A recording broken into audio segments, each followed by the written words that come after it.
அப்போ ஒரே ஞானஸ்நானம் என்பது வேதம் எதை போதிக்குது? வேதாகமத்திலேயே யோவான் ஸ்நானகன் கொடுத்த ஞானஸ்நானம் வேற, கர்த்தராகிய இயேசு கிறிஸ்து கொடுத்த ஞானஸ்நானம் வேற.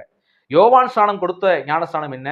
யூதர்கள் மரபின் அடிப்படையிலே, அவங்க கலாச்சாரத்தின் அடிப்படையிலே செய்கிற ஞானஸ்நானம் தான் யோவான் ஸ்நானகன் கொடுத்த ஞானஸ்நானம். மனம் திரும்புதலுக்கு ஏற்ற ஞானஸ்நானம். நீங்க பழைய ஏற்பாட்டுல பார்க்கும்போது பல தீர்க்கதரிசிகள் ஜனங்களுக்கு சத்தியத்தை சொல்லும்போது மனம் திரும்பி வர்றவங்களுக்கு சுத்தப்படுத்தி அவங்கள சேர்ப்பாங்க. இந்த விஷயம் தான் யோவான் ஸ்நானம் செஞ்சாரு. இது நீங்க வேதத்துல நீங்க பல விஷயங்களை நீங்க பார்க்க முடியும். அவர்கள் தங்களை சுத்திகரித்துக் கொண்டு அப்படின்னு வாசிப்போம்.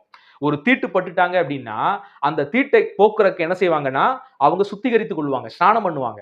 இந்த மெத்தடை தான் யார் கொண்டு வர்றாருன்னா யோவான் ஸ்நானமும் செய்யறாரு.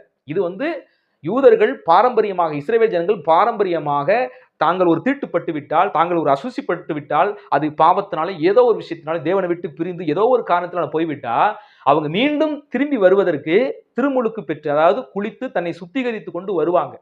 அதைத்தான் புதிய ஏற்பாட்டுல ஒரு புதிய வார்த்தையாக திருமுழுக்கு அல்லது ஞானஸ்நானம் என்று பொருள்படும். அதே நீங்க பழைய ஏற்பாட்டுல பார்க்கும்போது அதை சுத்திகரித்துக் கொண்டார்கள் அப்படின்னு வரும். அப்ப சுத்திகரித்து கொண்டார்கள்னு எங்கெங்கெல்லாம் பழைய ஏற்பாட்டு வருதோ அதெல்லாம் எதை குறிக்குதுன்னா இந்த ஞானஸ்நானத்தை குறிக்கிற ஒரு சொல் தான். அதாவது யோவான் ஸ்நானகன் கொடுத்த அந்த ஞானஸ்நானத்தினுடைய அடிப்படை இதுதான்.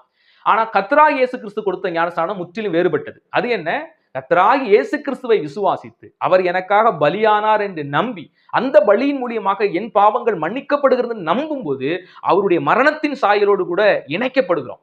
அந்த இணைக்கப்படுவதை வெளியரங்கமாக காட்டுவதற்கு தண்ணீரிலே மூழ்கி நம்ம எடுக்கிறோம். அதான் ஞானஸ்நானம் அப்படின்னு சொல்றோம். சரிங்களா? ஆனா இந்த ஒரே ஞானஸ்நானம் என்பது என்ன? வேதாகமத்துல நீங்க என்ன 2-3 சபையில போய் கூட 2-3 ஞானஸ்நானம் கூட எடுத்துக்கலாம். அது எடுத்துக்கலாம்னு போய் எடுத்துறாதீங்க. அது தேவை கிடையாது அந்த ஞானஸ்நானம். சரிங்களா? நீங்க ஒரு முறை தண்ணியில மூழ்கி எந்திரிச்சாலே போதும். அது எந்த சபையில நீங்க எடுத்தாலும் பரவாயில்ல. தண்ணியில மூழ்கி எந்திரிச்சிங்களா போதும். அதுக்கப்புறம் அந்த ஒரே ஞானஸ்நானம் என்பது என்ன அப்படின்னு கேட்டீங்கன்னா, அதுதான் ஆண்டவர் இயேசு கொடுக்கிற ஞானஸ்நானம். இந்த ஞானஸ்நானம் மட்டும்தான் அந்த ஒரே ஞானஸ்நானம். அதுதான் வேதம் சொல்லுகிற ஞானஸ்நானம். அது என்ன?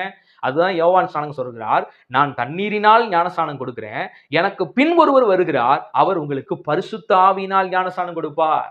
அப்ப இதுதான் ஒரே ஞானஸ்நானம். பரிசுத்த ஆவியானவரால் இயேசு கிறிஸ்து உங்களை ஞானஸ்நானம் பண்ணிட்டாருன்னா அதுக்கு மேல உங்களுக்கு மறுபடியும் புதிய புதிய ஞானஸ்நானம் கிடையாது. நிறைய பேர் இந்த பரிசுத்த ஆவியானுடைய ஞானஸ்நானத்தையே ஓயாம பெற்றுக்கிட்டு இருப்பாங்க. புதிய அபிஷேகம்ங்கிற வார்த்தையை கொண்டுகிட்டு உச்சரிச்சுக்கிட்டு கிடப்பாங்க. ஆனா இயேசு கிறிஸ்து உங்களை ஒரு முறை ஞானஸ்நானம் பண்ணிட்டாருன்னா, அதாவது பரிசுத்த ஆவிக்குள்ள ஞானஸ்நானம் பண்ணிட்டாருன்னா அவ்வளவுதான். அது ஒரே ஞானஸ்நானம் தான். சோ இதுல புரிஞ்சிருப்பீங்க. எபேசியர் 4ஆம் அதிகாரத்துல ஒரே ஞானஸ்நானம் என்று சொல்லக்கூடிய அந்த பதம் தண்ணீரிலே மூழ்கி எடுக்கிற ஞானஸ்நானத்தை குறித்து சொல்லல. அதை தாண்டி இயேசு கிறிஸ்து நமக்கு கொடுக்கிற ஒரே ஞானஸ்நானம்.